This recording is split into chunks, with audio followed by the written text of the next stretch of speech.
Protecting old buildings.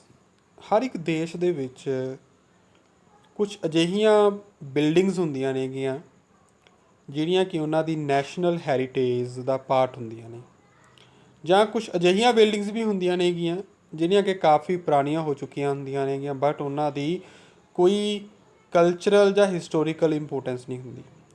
ਸੋ ਇਸ class ਦੇ ਵਿੱਚ ਅਸੀਂ ਡਿਸਕਸ ਕਰਾਂਗੇ ਕਿ ਜੋ ਓਲਡ ਬਿਲਡਿੰਗਸ ਨੇ ਉਹਨਾਂ ਨੂੰ ਪ੍ਰੋਟੈਕਟ ਕਰਨਾ ਚਾਹੀਦਾ ਹੈਗਾ ਜਾਂ ਨਹੀਂ ਕਰਨਾ ਚਾਹੀਦਾ। ਬਹੁਤ ਸਾਰੇ ਲੋਕਾਂ ਦਾ ਮੰਨਣਾ ਹੈਗਾ ਕਿ ਓਲਡ ਬਿਲਡਿੰਗਸ ਨੂੰ ਪ੍ਰੋਟੈਕਟ ਕਰਨਾ ਜ਼ਿੰਮੇਵਾਰੀ ਹੈ ਸਾਡੀ ਸਰਕਾਰ ਦੀ, ਪਰ ਕੁਝ ਲੋਕਾਂ ਦਾ ਮੰਨਣਾ ਨਹੀਂ ਵੀ ਨਹੀਂ ਹੈ ਇਹਦੀ ਬਿਲਡਿੰਗ। ਸੋ ਤੁਹਾਡਾ ਕੀ ਮੰਨਣਾ ਹੈਗਾ?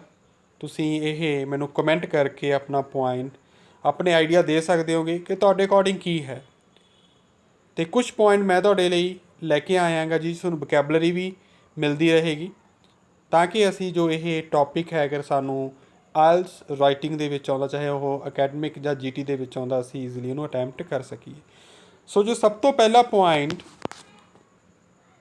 ਇਸ ਫੇਵਰ ਦੇ ਵਿੱਚ ਕਿ ਹਾਂ ਬਿਲਡਿੰਗਸ ਨੂੰ ਕਰਨਾ ਚਾਹੀਦਾ, ਪ੍ਰੋਟੈਕਟ ਕਰਨਾ ਚਾਹੀਦਾ ਹੈਗਾ, ਉਹਦਾ ਇਹ ਹੈ ਕਿ ਜਿਹੜੀਆਂ ਓਲਡ ਬਿਲਡਿੰਗਸ ਹੁੰਦੀਆਂ ਨੇ, ਓਲਡ ਬਿਲਡਿੰਗਸ, ਇਹਦੇ ਨਾਲ ਸਾਨੂੰ ਇੱਕ ਦੇਸ਼ ਦੇ ਪਾਸਟ ਦਾ ਪਤਾ ਲੱਗਦਾ ਰਹਿੰਦਾ ਹੈਗਾ ਕਿ ਕੀ ਕੀ ਇੱਥੇ ਹੋਇਆ ਹੈਗਾ। ਇੰਡੀਆ ਦੇ ਵਿੱਚ ਹੀ ਲਗਾਓ, ਬਹੁਤ ਸਾਰੀਆਂ ਅਜਿਹੀਆਂ ਬਿਲਡਿੰਗਸ ਨੇ ਪੁਰਾਣੀਆਂ ਜਿਹਦੇ ਵਿੱਚ ਸਾਡਾ ਪਤਾ ਲੱਗਦਾ ਹੈਗਾ ਕਿ ਸਾਡਾ ਪਾਸਟ ਕਿਸ ਤਰ੍ਹਾਂ ਦਾ ਸੀ, ਕੀ ਸਾਡਾ ਪਾਸਟ ਰਿਚ ਸੀ ਜਾਂ ਪੂਅਰ ਸੀ, ਕੀ ਕੁਛ ਸਾਡੇ ਪਾਸਟ ਦੇ ਵਿੱਚ ਹੋਇਆ ਹੈਗਾ। ਸੋ ਹਿਸਟੋਰੀਕਲ ਕਲਚਰਲ ਵੈਲਿਊ ਤੋਂ ਉਹ ਬਿਲਡਿੰਗ ਕੰਟਰੀ ਦੇ ਪਾਸਟ ਨੂੰ ਰਿਪਰੈਜ਼ੈਂਟ ਕਰਦੀਆਂ ਨੇ। ਦੂਸਰੀ ਗੱਲ ਕੀ ਹੈ, ਜੋ ਬਹੁਤ ਸਾਰੀਆਂ ਪੁਰਾਣੀਆਂ ਬਿਲਡਿੰਗਸ ਨੇਗੀਆਂ ਉਹ ਅਸਥੈਟਿਕਲੀ ਪਲੀਜ਼ਿੰਗ ਟੂ ਦਾ ਆਈ ਹੁੰਦੀਆਂ ਨੇ, ਮਤਲਬ ਉਹ ਦੇਖਣ ਦੇ ਵਿੱਚ ਸਾਨੂੰ ਬਹੁਤ ਵਧੀਆ ਲੱਗਦੀਆਂ। ਉਹਦਾ ਕਾਰਨ ਹੋ ਸਕਦਾ ਹੈਗਾ ਕਿ ਉਹਨਾਂ ਦੀ ਜੋ ਸਟਰਕਚਰ ਹੈ, ਆਰਕੀਟੈਕਚਰਲ ਡਿਜ਼ਾਈਨ ਹੈ, ਉਹ ਵੱਖਰਾ ਹੋਵੇ ਜੇ ਆਪਣੇ ਨਾਲੋਂ, ਪਰ ਓਲਡ ਇਜ਼ ਗੋਲਡ ਜਿਵੇਂ ਕਿਹਾ ਜਾਂਦਾ ਹੈਗਾ। ਹਾਂ, ਜੋ ਪੁਰਾਣੀਆਂ ਬਿਲਡਿੰਗਸ ਹੁੰਦੀਆਂ ਨੇਗੀਆਂ ਉਹ ਵਾਕਈ ਸਾਨੂੰ ਦੇਖਣ ਦੇ ਵਿੱਚ ਵਧੀਆ ਲੱਗਦੀਆਂ ਨੇਗੀਆਂ। ਤੁਸੀਂ ਖੁਦ ਹੀ ਦੇਖ ਸਕਦੇ ਜੋ ਸੁਣ ਰਹੇ ਹੋ, ਤੁਸੀਂ ਹੁਣ ਜੋ ਸੁਣ ਰਹੇ ਹੋਗੇ, ਤੁਸੀਂ ਵੀ ਅਗਰ ਕਿਸੇ ਪੁਰਾਣੀ ਬਿਲਡਿੰਗ 'ਚ ਜਾਓਗੇ ਤਾਂ ਤੁਹਾਨੂੰ ਉੱਥੇ ਫੋਟੋ ਕਰਾਉਣਾ, ਜੋ ਫੋਟੋਗ੍ਰਾਫੀ ਕਰਨੀ ਜਾਂ ਉੱਥੇ ਟਾਈਮ ਸਪੈਂਡ ਕਰਨਾ ਚੰਗਾ ਲੱਗੇਗਾ। ਤੁਹਾਨੂੰ ਕੀ, ਮੈਨੂੰ ਕੀ, ਹਰ ਇੱਕ ਨੂੰ ਇਹ ਚੀਜ਼ ਚੰਗੀ ਲੱਗਦੀ ਆ। ਇਸੇ ਕਰਕੇ ਸੈਕਿੰਡ ਪੁਆਇੰਟ ਇਹ ਹੈ ਇਹਨਾਂ ਪੁਰਾਣੀਆਂ ਬਿਲਡਿੰਗਸ ਨੂੰ ਬਚਾਉਣ ਦਾ ਕਿ ਇਹ ਸਾਨੂੰ ਦੇਖਣ ਦੇ ਵਿੱਚ ਵਧੀਆ ਲੱਗਦੀਆਂ ਨੇਗੀਆਂ, ਸਾਨੂੰ ਸ਼ਾਂਤੀ ਦਿੰਦੀਆਂ ਨੇਗੀਆਂ। ਉੱਥੋਂ ਦਾ ਜਿਹੜਾ ਐਟਮੋਸਫੀਅਰ ਹੁੰਦਾ, ਜੋ ਔਰਾ ਹੁੰਦਾ ਹੈਗਾ, ਉਹ ਬੜਾ ਸੀਰੀਨ ਹੁੰਦਾ, ਕਾਮਫੁਲ ਹੁੰਦਾ, ਪੀਸਫੁਲ ਹੁੰਦਾ ਹੈਗਾ, ਔਰ ਉੱਥੇ ਵਧੀਆ ਲੱਗਦਾ, ਔਰ ਦੇਖਣ ਦੇ ਵਿੱਚ ਵੀ ਸਾਨੂੰ ਉਹ ਬਿਲਡਿੰਗਸ ਕਾਫੀ ਵਧੀਆ ਲੱਗਦੀਆਂ ਨੇ। ਤੀਸਰੀ ਗੱਲ ਕੀ ਹੈ, ਜਿਹੜੀ ਇਹ ਬਿਲਡਿੰਗਸ ਹੁੰਦੀਆਂ ਨੇ ਫਾਈਨੈਂਸ਼ੀਅਲ ਐਡਵਾਂਟੇਜਸ ਹੁੰਦੀਆਂ ਨੇ, ਕਿਉਂਕਿ ਜਿਹੜੀਆਂ ਪੁਰਾਣੀਆਂ ਬਿਲਡਿੰਗਸ ਹੁੰਦੀਆਂ ਟੂਰਿਸਟ ਸਪੌਟ ਬਣ ਜਾਂਦੀਆਂ ਨੇਗੀਆਂ, ਔਰ ਜਿਹੜੇ ਟੂਰਿਸਟ ਨੇਗੇ ਦੂਰ ਦਰਾਡੇ ਤੋਂ, not only from the country but from all over the world, ਨਾ ਕਿ ਸਿਰਫ ਇੱਕ ਦੇਸ਼ ਤੋਂ, ਦੇਸ਼ ਦੇ ਲੋਕ, ਬਲਕਿ ਬਾਹਰੋਂ ਵੀ ਲੋਕ ਇੱਥੇ ਆਉਂਦੇ ਨੇਗੇ ਜਿਹੜੇ ਕਿ ਅਟਰੈਕਟ ਹੁੰਦੇ ਨੇਗੇ ਟੂਰਿਸਟ ਪ੍ਰਤੀ, ਠੀਕ ਆ, ਸੌਰੀ, ਉਹ ਬਿਲਡਿੰਗਸ ਪ੍ਰਤੀ ਜਿਹੜੇ ਟੂਰਿਸਟ ਨੇਗੇ ਉਹ ਅਟਰੈਕਟ ਹੁੰਦੇ ਨੇਗੇ। ਸੋ ਇਹ ਫਾਈਨੈਂਸ਼ੀਅਲ ਪਰਪਸ ਤੋਂ ਦੇਖਿਆ ਜਾਵੇ, ਜਿੰਨੀਆਂ ਪੁਰਾਣੀਆਂ ਬਿਲਡਿੰਗਸ ਹੋਣਗੀਆਂ ਉਨੇ ਜ਼ਿਆਦਾ ਟੂਰਿਸਟ ਦੇਖਣ ਵਾਸਤੇ ਆਉਣਗੇ, ਅਤੇ ਜਿੰਨੇ ਜ਼ਿਆਦਾ ਟੂਰਿਸਟ ਆਉਣਗੇ ਤਾਂ ਉਹਦੇ ਨਾਲ ਓਨਾ ਹੀ ਫਾਈਨੈਂਸ਼ੀਅਲ ਐਡਵਾਂਟੇਜ ਹੋਏਗਾ, ਨਵੀਆਂ ਨਵੀਆਂ ਜੋਬਸ ਪੈਦਾ ਹੋਣਗੀਆਂ। ਅਗਰ ਟੂਰਿਸਟ ਆਉਣਗੇ ਤਾਂ ਖਾਣਾ ਪੀਣਾ ਵੀ, ਰਹਿਣਾ ਸਹਿਣਾ, ਹਰ ਇੱਕ ਚੀਜ਼ ਦੀ, ਟਰਾਂਸਪੋਰਟੇਸ਼ਨ ਦਾ ਜੋ ਫਾਇਦਾ ਹੈ ਉਹ ਹੁੰਦਾ। ਸੋ ਕੁੱਲ ਮਿਲਾ ਕੇ ਫਾਈਨੈਂਸ਼ੀਅਲ ਐਡਵਾਂਟੇਜ ਹੁੰਦੀ ਆ। ਇਸ ਤੋਂ ਇਲਾਵਾ ਜਿਹੜੇ ਟੂਰਿਸਟ ਆਉਂਦੇ ਨੇਗੇ ਉਹ ਹਿਸਟੋਰੀਕਲ ਬਿਲਡਿੰਗਸ ਵਾਲੇ ਪਾਸੇ ਜ਼ਿਆਦਾ ਡਰਾਉਨ ਹੁੰਦੇ ਨੇ, ਡਰਾਉਨ ਦਾ ਮਤਲਬ ਜ਼ਿਆਦਾ ਅਟਰੈਕਟ ਹੁੰਦੇ ਨੇਗੇ। ਇਸੇ ਕਰਕੇ ਇਹ ਵੀ ਪੁਆਇੰਟ ਜਿਹੜਾ ਹੈ ਥਰਡ ਪੁਆਇੰਟ ਦੇ ਵਾਂਗ ਐਡਵਾਂਟੇਜੀਅਸ ਹੈ, ਵੀ ਜ਼ਿਆਦਾ ਟੂਰਿਸਟ ਅਟਰੈਕਟ ਹੁੰਦੇ ਨੇਗੇ। ਲਾਸਟ ਪੁਆਇੰਟ ਆਪਾਂ ਕਹਿ ਸਕਦੇ ਹਾਂਗੇ ਕਿ ਜਿਹੜੀਆਂ ਪੁਰਾਣੀਆਂ ਬਿਲਡਿੰਗਸ ਨੇਗੀਆਂ ਉਹ ਇੱਕ ਕੰਟਰੀ ਦੀ ਕਲਚਰਲ ਆਈਡੈਂਟੀਟੀ ਨੂੰ ਰਿਪਰੈਜ਼ੈਂਟ ਕਰਦੀਆਂ ਨੇਗੀਆਂ। ਪਤਾ ਲੱਗ ਜਾਂਦਾ ਉਸ ਕੰਟਰੀ ਦੇ ਵਿੱਚ ਕਿਸ ਤਰ੍ਹਾਂ ਦਾ ਕਲਚਰ ਰਿਹਾ ਸੀ, ਤਾਂ ਉਸ ਕਲਚਰ ਤੋਂ ਇੱਕ ਆਈਡੀਆ ਲਗਾਇਆ ਜਾ ਸਕਦਾ ਪਹਿਲਾਂ ਕੀ ਸੀ, ਹੁਣ ਕੀ ਆ, ਅੱਗੇ ਕੀ ਹੋ ਸਕਦਾ ਹੈਗਾ, ਕੀ ਸਾਨੂੰ ਸਾਡੇ ਪਾਸਟ ਤੋਂ, ਸਾਨੂੰ ਕਲਚਰ ਤੋਂ ਕੁਛ ਸਿੱਖਣ ਦੀ ਲੋੜ ਹੈ। ਦੇਖੋ, ਮੈਂ ਤੁਹਾਨੂੰ ਇੱਕ ਗੱਲ ਕਲੀਅਰ ਕਰਦਾ, ਜਦੋਂ ਪੁਆਇੰਟਸ ਹੁੰਦੇ ਨੇ ਕਿ ਮੈਂ ਉਹਨਾਂ ਨੂੰ ਐਕਸਪਲੇਨ ਕਰਦਾ ਹੁੰਦਾ ਹੈਗਾ ਡਿਟੇਲ ਦੇ ਵਿੱਚ, ਪਰ ਅਸੀਂ ਰਾਈਟਿੰਗ ਦੇ ਵਿੱਚ ਟੂ ਦੀ ਪੁਆਇੰਟ ਗੱਲ ਕਰਨੀ ਹੁੰਦੀ ਹੈ, ਜ਼ਿਆਦਾ ਐਕਸਪਲੇਨ ਨਹੀਂ ਕਰਨਾ ਹੁੰਦਾ। ਜੇ ਤੁਸੀਂ ਜ਼ਿਆਦਾ ਐਕਸਪਲੇਨ ਕਰੋਗੇ ਤਾਂ ਉਹਦਾ ਲੈਂਥੀ ਬਣ ਜਾਏਗਾ। ਗਲਤ ਕੁਛ ਨਹੀਂ ਹੈਗਾ ਗਾ, ਬਟ ਸਾਡੇ ਕੋਲ ਇੰਨਾ ਟਾਈਮ ਨਹੀਂ ਹੁੰਦਾ ਗਾ। ਮੈਕਸੀਮਮ 40 ਮਿੰਟਸ ਹੁੰਦੇ ਨੇਗੇ, ਤੇ ਉਸੇ 40 ਮਿੰਟ ਦੇ ਵਿੱਚ ਅਸੀਂ ਲਿਖ ਕੇ ਚੈੱਕ ਵੀ ਕਰਨਾ। ਇਸੇ ਕਰਕੇ ਮੈਂ ਜਸਟ ਤੁਹਾਨੂੰ ਪੁਆਇੰਟ ਕਲੀਅਰ ਕਰਨ ਵਾਸਤੇ ਵੀ ਇਹਦਾ ਮਤਲਬ ਕੀ ਹੈ ਐਕਸਪਲੇਨ ਕਰ ਦਾਂਗਾ। ਇਹਦਾ ਮਤਲਬ ਇਹ ਨਹੀਂ ਹੈਗਾ ਕਿ ਜੋ ਵੀ ਕੁਛ ਮੈਂ ਬੋਲਦਾ ਤੁਸੀਂ ਉਹਨੂੰ ਟਰਾਂਸਲੇਟ ਕਰਕੇ ਆਪਣੀ ਰਾਈਟਿੰਗ ਦੇ ਵਿੱਚ ਲਿਖ ਸਕਦੇ ਹੋ।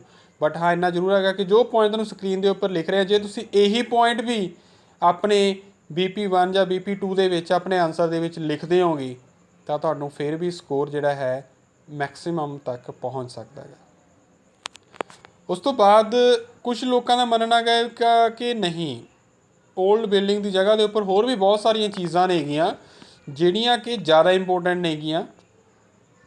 ਉਹ ਕਹਿੰਦੇ ਆ ਵੀ ਨਹੀਂ, ਓਲਡ ਬਿਲਡਿੰਗ ਨੂੰ ਜ਼ਿਆਦਾ ਪ੍ਰੋਟੈਕਟ ਕਰਨ ਦੀ ਲੋੜ ਨਹੀਂ ਹੈਗੀ। ਤਾਂ ਇਸ ਪੱਖ ਦੇ ਵਿੱਚ ਜਾਂ ਓਲਡ ਬਿਲਡਿੰਗ ਨੂੰ ਪ੍ਰੋਟੈਕਟ ਕਰਨ ਦੇ ਅਗੇਂਸਟ ਵਿੱਚ ਸਭ ਤੋਂ ਪਹਿਲਾ ਪੁਆਇੰਟ ਇਹ ਹੈ ਕਿ ਇੱਕ ਬਿਲਡਿੰਗ ਜ਼ਿਆਦਾ ਵੈਲਿਊਏਬਲ ਨਹੀਂ ਕਹਿ ਸਕਦੇ ਕਿ ਸਿਰਫ ਇਸ ਗੱਲ ਕਰਕੇ ਉਹ ਪੁਰਾਣੀ ਹੈ। ਕਈ ਵਾਰ ਪੁਰਾਣੇ ਘਰ, ਪੁਰਾਣੀਆਂ ਹਵੇਲੀਆਂ, ਪੁਰਾਣੇ ਮੈਂਸ਼ਨ ਜਾਂ ਵਿਲਾ ਇੱਦਾਂ ਹੁੰਦੇ ਨੇ ਕਿ ਜਿਨ੍ਹਾਂ ਦੀ ਹਿਸਟੋਰੀਕਲ ਜਾਂ ਕਲਚਰਲ ਕੋਈ ਵੈਲਿਊ ਨਹੀਂ ਹੁੰਦੀ ਗੀ। ਤਾਂ ਉਸ ਸਟੇਜ ਦੇ ਵਿੱਚ ਜ਼ਰੂਰੀ ਬਣ ਜਾਂਦਾ ਹੈਗਾ ਕਿ ਉਸ ਨੂੰ ਢਾਹ ਕੇ ਡੈਮੋਲਿਸ਼ ਕਰਕੇ ਉਹਦੀ ਜਗ੍ਹਾ ਦੇ ਉੱਪਰ ਨਵੀਂ ਜਗ੍ਹਾ ਬਣਾਈ ਜਾ ਸਕੇ ਜਿਹਨੂੰ ਕਿ ਯੂਜ਼ ਕੀਤਾ ਜਾ ਸਕੇ। ਕਿਉਂਕਿ ਪੁਰਾਣੀਆਂ ਬਿਲਡਿੰਗਸ ਨੂੰ ਯੂਜ਼ ਨਹੀਂ ਕੀਤਾ ਜਾ ਸਕਦਾ, ਉਹ ਸਿਕਿਉਰ ਨਹੀਂ ਹੁੰਦੀਆਂ ਹੈਗੀਆਂ, ਉਹ ਡਿੱਗ ਸਕਦੀਆਂ ਨੇ, ਨੁਕਸਾਨ ਕਰ ਸਕਦੀਆਂ ਨੇ। ਇਸੇ ਕਰਕੇ ਹਰ ਇੱਕ ਪੁਰਾਣੀ ਬਿਲਡਿੰਗ ਇੰਪੋਰਟੈਂਟ ਨਹੀਂ ਹੁੰਦੀ ਹੈਗੀ, ਕੰਟਰੀ ਵਾਸਤੇ ਵੈਲਿਊਏਬਲ ਨਹੀਂ ਹੁੰਦੀ। ਦੂਸਰੀ ਗੱਲ ਕੀ ਹੈ, ਦੇਖੋ ਇਹ ਗੱਲ ਸਮਝਣੀ ਚਾਹੀਦੀ ਹੈਗੀ ਕਿ ਬਿਲਡਿੰਗਸ ਜਿਹੜੀਆਂ ਪੁਰਾਣੀਆਂ ਹੁੰਦੀਆਂ ਦੋ ਤਰ੍ਹਾਂ ਹੁੰਦੀਆਂ। ਇੱਕ ਤਾਂ ਦੇਖੋ ਬਿਲਡਿੰਗਸ ਸਿਰਫ ਪੁਰਾਣੀਆਂ ਨੇਗੀਆਂ, ਓਲਡ ਨੇ। ਦੂਸਰੀ ਕੀ ਹੈ, ਉਹ ਬਿਲਡਿੰਗ ਹਿਸਟੋਰੀਕਲ ਅਤੇ ਕਲਚਰਲ ਵੈਲਿਊ ਹੈ। ਸੋ ਇੱਥੇ ਆਪਾਂ ਗੱਲ ਕਰਾਂਗੇ ਕਿ ਹਰ ਇੱਕ ਓਲਡ ਬਿਲਡਿੰਗ ਨੂੰ ਪ੍ਰੋਟੈਕਟ ਕਰਨਾ ਸਹੀ ਨਹੀਂ ਹੈਗਾ, ਕਿਉਂਕਿ ਹਰ ਇੱਕ ਓਲਡ ਬਿਲਡਿੰਗ ਦੀ ਕਲਚਰਲ ਹਿਸਟੋਰੀਕਲ ਵੈਲਿਊ ਨਹੀਂ ਹੁੰਦੀ। ਇਸੇ ਕਰਕੇ ਸਿਰਫ ਉਹੀ ਬਿਲਡਿੰਗ ਨੂੰ ਬਚਾਇਆ ਜਾ ਸਕੇ ਜੋ ਨੈਸ਼ਨਲ ਹੈਰੀਟੇਜ ਹੈ, ਜੋ ਉਸ ਨੇਸ਼ਨ ਦੇ ਕਲਚਰ ਹਿਸਟਰੀ ਨੂੰ ਜਾਂ ਕਿਸੇ ਹੋਰ ਚੀਜ਼ ਨੂੰ ਰਿਪਰੈਜ਼ੈਂਟ ਕਰਦੀ ਹੈਗੀ। ਥਰਡਲੀ ਕੀ ਹੈ, ਸ਼ਹਿਰਾਂ ਦੇ ਵਿੱਚ ਜਗ੍ਹਾ ਜ਼ਿਆਦਾ ਲੋੜ ਹੁੰਦੀ ਹੈਗੀ, ਉੱਥੇ ਬਿਜ਼ਨਸ ਵਾਸਤੇ, ਕਮਰਸ਼ੀਅਲ ਪਰਪਜ਼ ਵਾਸਤੇ ਜਗ੍ਹਾ ਦੀ ਲੋੜ ਪੈਂਦੀ ਹੈ। ਇਸੇ ਕਰਕੇ ਜਿਹੜੀਆਂ ਪੁਰਾਣੀਆਂ ਬਿਲਡਿੰਗਸ ਨੇ ਉਹਨਾਂ ਨੂੰ ਢਾਹ ਕੇ ਡੈਮੋਲਿਸ਼ ਕਰਕੇ ਉਸ ਜਗ੍ਹਾ ਦੇ ਉੱਪਰ ਫੈਕਟਰੀਜ਼, ਕੰਪਨੀਜ਼, ਆਫਿਸਿਸ ਖੋਲ੍ਹਣੇ ਚਾਹੀਦੇ ਨੇ ਤਾਂ ਕਿ ਲੋਕਾਂ ਨੂੰ ਜਾਂ ਜਿਹੜੇ ਵਰਕਰ ਨੇ ਉਹਨਾਂ ਨੂੰ ਜ਼ਿਆਦਾ ਕੰਮ ਮਿਲ ਸਕੇ, ਕਿਉਂਕਿ ਸ਼ਹਿਰਾਂ ਦੇ ਵਿੱਚ ਇਹਨਾਂ ਚੀਜ਼ਾਂ ਦੀ ਜ਼ਿਆਦਾ ਲੋੜ ਹੁੰਦੀ ਹੈ। ਥਰਡਲੀ ਆਪਾਂ ਕਹਾਂਗੇ ਕਿ ਸਪੇਸ, ਦੇਖੋ ਸ਼ਹਿਰਾਂ ਦੇ ਵਿੱਚ ਜਿੱਥੇ ਕੰਮ ਜ਼ਿਆਦਾ ਮਿਲਦਾ ਹੈਗਾ ਲੋਕਾਂ ਨੂੰ, ਉੱਥੇ ਪਾਪੂਲੇਸ਼ਨ ਵੀ ਵਧੇਗੀ, ਓਵਰ ਕਰਾਊਡਿੰਗ ਵੀ ਹੋਏਗੀ। ਇਸੇ ਕਰਕੇ ਓਵਰ ਕਰਾਊਡਿੰਗ ਹੋਏਗੀ ਤਾਂ ਸਾਨੂੰ ਜ਼ਿਆਦਾ ਘਰਾਂ ਦੀ ਲੋੜ ਪਏਗੀ, ਅਤੇ ਜ਼ਿਆਦਾ ਘਰਾਂ ਦੀ ਲੋੜ ਵਾਸਤੇ ਜ਼ਿਆਦਾ ਸਪੇਸ ਚਾਹੀਦੀ ਹੋਏਗੀ। ਇਸੇ ਕਰਕੇ ਜਿਹੜੇ ਪੁਰਾਣੀਆਂ ਬਿਲਡਿੰਗਸ ਨੇ ਜਿਹੜੀਆਂ ਅਨਸਿਕਿਉਰ ਨੇਗੀਆਂ, ਜਿਹੜੀਆਂ ਕਿ ਰਿਸਕ ਦੇ ਉੱਪਰ ਨੇ, ਮਤਲਬ ਜਿਹੜੀਆਂ ਕਦੋਂ ਵੀ ਡਿੱਗ ਸਕਦੀਆਂ ਨੇ ਨੇਗੀਆਂ, ਉਸ ਨੂੰ ਢਾਹ ਕੇ ਰਹਿਣ ਲਾਇਕ ਜਗ੍ਹਾ ਬਣਾਉਣੀ ਚਾਹੀਦੀ ਆ। ਲਾਸਟ ਇਹ ਹੈ ਕਿ ਅਰਬਨ ਸਪੇਸ ਨੂੰ, ਅਗਰ ਅਰਬਨ ਸਪੇਸ ਦੇ ਵਿੱਚ ਕਿਸੇ ਸਿਟੀ ਦੇ ਵਿੱਚ ਜਾਂ ਅਰਬਨ ਜਗ੍ਹਾ ਦੇ ਉੱਪਰ, ਸ਼ਹਿਰੀ ਇਲਾਕੇ ਦੇ ਵਿੱਚ ਕੋਈ ਪੁਰਾਣੀ ਬਿਲਡਿੰਗ ਹੈ ਤਾਂ ਉਹਦੀ ਜਗ੍ਹਾ ਦੇ ਉੱਪਰ ਉਹਨੂੰ ਡਿਵੈਲਪਮੈਂਟ ਵਾਸਤੇ ਵਰਤਿਆ ਜਾਣਾ ਚਾਹੀਦਾ, ਕਿਉਂਕਿ ਸ਼ਹਿਰ ਦੇ ਵਿੱਚ ਕੋਈ ਵੀ ਜਿਹੜੀ ਜਗ੍ਹਾ ਹੈ ਉਹ ਅਨਯੂਜ਼ਡ ਨਹੀਂ ਰੱਖੀ ਜਾਣੀ ਚਾਹੀਦੀ, ਕਿਉਂਕਿ ਉੱਥੇ ਡਿਵੈਲਪਮੈਂਟ ਵਾਸਤੇ ਕੁਛ ਨਾ ਕੁਛ ਨਵਾਂ ਉੱਥੇ ਬਣਦਾ ਰਹਿਣਾ ਚਾਹੀਦਾ ਹੈਗਾ। ਇਸੇ ਕਰਕੇ ਅਰਬਨ ਸਪੇਸ ਨੂੰ ਡਿਵੈਲਪਮੈਂਟ ਵਾਸਤੇ ਵਧੀਆ ਵਰਤਿਆ ਜਾਵੇ, ਨਾ ਕਿ ਪੁਰਾਣੀਆਂ ਬਿਲਡਿੰਗ ਨੂੰ ਸੰਭਾਲ ਕੇ ਰੱਖਿਆ ਜਾਵੇ। ਸੋ ਇਹ ਕੁਛ ਪੁਆਇੰਟਸ ਨੇਗੇ ਜੋ ਕਿ ਫੋਰ ਔਰ ਅਗੇਂਸਟ ਨੇਗੇ, ਪੁਰਾਣੀਆਂ ਬਿਲਡਿੰਗ ਨੂੰ ਬਚਾ ਕੇ ਰੱਖਣ ਦੇ ਫੇਵਰ ਦੇ ਵਿੱਚ ਨੇਗੇ ਅਤੇ ਉਹਨੂੰ ਉਹਦੇ ਅਗੇਂਸਟ ਵਿੱਚ ਨੇਗੇ। ਸੋ ਮੈਨੂੰ ਉਮੀਦ ਹੈ ਤੁਹਾਨੂੰ ਪੁਆਇੰਟ ਸਮਝ ਆ ਚੁੱਕੇ। ਅਤੇ ਇਸ ਤੋਂ ਪਹਿਲਾਂ ਕਿ ਮੈਂ ਤੁਹਾਨੂੰ ਜੋ ਟਾਸਕ ਹੈ ਦੇਵਾਂ, ਤੁਸੀਂ ਜੇ ਫਸਟ ਟਾਈਮ ਕਲਾਸ ਲਗਾ ਰਹੇ ਹੋਗੇ ਤਾਂ ਤੁਸੀਂ ਜ਼ਰੂਰ ਇਸ ਆਪਣੇ ਚੈਨਲ ਨੂੰ ਸਬਸਕ੍ਰਾਈਬ ਕਰੋ, ਅਤੇ ਜੇ ਸਬਸਕ੍ਰਾਈਬ ਕਰ ਚੁੱਕੇ ਹੋਗੇ ਤਾਂ ਕੰਜੂਸੀ ਨਾ ਕਰੋ ਇਸ ਚੈਨਲ ਨੂੰ ਅੱਗੇ ਸ਼ੇਅਰ ਕਰਨ ਦੇ ਲਈ, ਕਿਉਂਕਿ ਤੁਹਾਡੇ ਨਾਲ ਹੋਰਾਂ ਦਾ ਵੀ ਫਾਇਦਾ ਕਰਨਾ ਹੈਗਾ। ਇਸ ਲੋਕਡਾਊਨ ਦੇ ਟਾਈਮ ਦੇ ਵਿੱਚ ਹਰ ਇੱਕ ਦਾ ਫਾਇਦਾ ਹੋਵੇ, ਇਹੀ ਮੇਰਾ ਮੇਨ ਮੋਟਿਵ ਹੈਗਾ। ਸੋ ਇਸ ਚੈਨਲ ਨੂੰ ਸ਼ੇਅਰ ਕਰਦੇ ਰਹੋ, ਵੀਡੀਓ ਨੂੰ ਜ਼ਰੂਰ ਲਾਈਕ ਕਰੋ ਜੇ ਤੁਹਾਨੂੰ ਵੀਡੀਓ ਪਸੰਦ ਆਈ, ਪੁਆਇੰਟ ਤੁਹਾਡੇ ਕਲੀਅਰ ਹੋ ਗਏ। ਪਰ ਜੇ ਤੁਹਾਨੂੰ ਲੱਗਦਾ ਹੈਗਾ ਕਿ ਵੀ ਕੋਈ ਕਮੀ ਹੈ ਤਾਂ ਤੁਸੀਂ ਬਿਨਾਂ ਕਿਸੇ ਹੈਜ਼ੀਟੇਸ਼ਨ ਦੇ ਕਮੈਂਟ ਕਰਕੇ ਆਪਣੀ ਜੋ ਪ੍ਰੋਬਲਮ ਹੈ ਉਹ ਲਿਖ ਸਕਦੇ ਹੋ, ਸ਼ੇਅਰ ਕਰ ਸਕਦੇ ਹੋ। ਜੋ ਤੁਹਾਡਾ ਟਾਸਕ ਹੈ, ਜੋ ਤੁਸੀਂ ਅਟੈਂਪਟ ਕਰਨਾ ਹੈਗਾ ਉਹ ਇਹ ਹੈਗਾ In many countries, some people say that old buildings are important for country. However, some say that there are other more important things than these buildings. ਬਹੁਤ ਸਾਰੇ ਦੇਸ਼ਾਂ ਦੇ ਵਿੱਚ ਕੁਝ ਲੋਕਾਂ ਦਾ ਮੰਨਣਾ ਹੈਗਾ ਕਿ ਪੁਰਾਣੀ ਬਿਲਡਿੰਗਸ ਦੇਸ਼ ਵਾਸਤੇ ਜ਼ਰੂਰੀ ਨਹੀਂ ਹੈਗੀਆਂ, ਪਰ ਉੱਥੇ ਹੀ ਕੁਝ ਲੋਕਾਂ ਦਾ ਇਹ ਵੀ ਮੰਨਣਾ ਹੈਗਾ ਕਿ ਹੋਰ ਵੀ ਬਹੁਤ ਸਾਰੀਆਂ ਚੀਜ਼ਾਂ ਨੇ ਹੈਗੀਆਂ ਜਿਹੜੀਆਂ ਜ਼ਿਆਦਾ ਇੰਪੋਰਟੈਂਟ ਨੇ ਇਹਨਾਂ ਬਿਲਡਿੰਗਸ ਨੂੰ ਪ੍ਰੋਟੈਕਟ ਕਰਨ ਦੇ ਨਾਲੋਂ। ਤੁਸੀਂ ਇਸ ਚੀਜ਼ ਦੇ ਨਾਲ ਕਿੱਥੋਂ ਤੱਕ ਸਹਿਮਤ ਹੋ? ਹੁਣ ਇੱਥੇ ਗੱਲ ਗੌਰ ਕਰਨ ਵਾਲੀ, ਇਹ ਜ਼ਰੂਰੀ ਨਹੀਂ ਹੁੰਦਾ ਗਾ ਕਿ ਤੁਸੀਂ 50-50 ਗੱਲ ਕਰੋ। ਇੱਕ ਪੈਰਾਗ੍ਰਾਫ ਦੇ ਵਿੱਚ ਤੁਸੀਂ ਸਿਰਫ ਅਗਰੀ ਦੀ ਗੱਲ ਕਰੋ, ਦੂਸਰੇ ਦੇ ਵਿੱਚ ਤੁਸੀਂ ਡਿਸਅਗਰੀ ਦੀ ਗੱਲ ਕਰੋ, ਮਤਲਬ ਕਿ 50-50 ਹੈ। ਤੁਹਾਡੀ ਮਰਜ਼ੀ ਆ, ਤੁਸੀਂ 70-30 ਵੀ ਕਰ ਸਕਦੇ ਹੋ। ਮਤਲਬ ਤੁਸੀਂ ਇੱਕ ਪੱਖ ਨੂੰ ਜ਼ਿਆਦਾ ਪੇਸ਼ ਕਰ ਸਕਦੇ। ਮੰਨ ਲਓ ਤੁਸੀਂ ਕਹਿੰਦੇ ਹੋ ਵੀ ਹਾਂ ਮੈਂ ਸਹਿਮਤ ਹਾਂਗਾ ਕਾਫੀ ਹੱਦ ਤੱਕ, ਸਿਗਨੀਫੀਕੈਂਟ ਲੈਵਲ ਤੱਕ, ਕਿ ਇਹਨਾਂ ਬਿਲਡਿੰਗਸ ਨੂੰ ਸਿਕਿਉਰ ਕਰਨਾ ਚਾਹੀਦਾ ਹੈਗਾ, ਇਹਨਾਂ ਬਿਲਡਿੰਗਸ ਦੀ ਕੇਅਰ ਕਰਨੀ ਚਾਹੀਦੀ ਹੈਗੀ।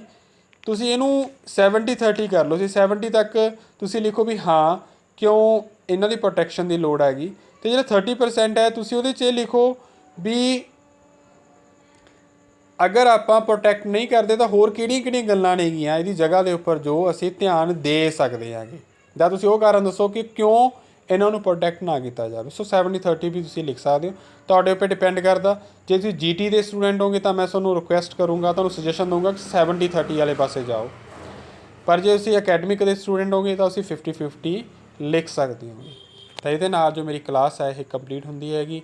So see you people in the next class. Till then, all the best.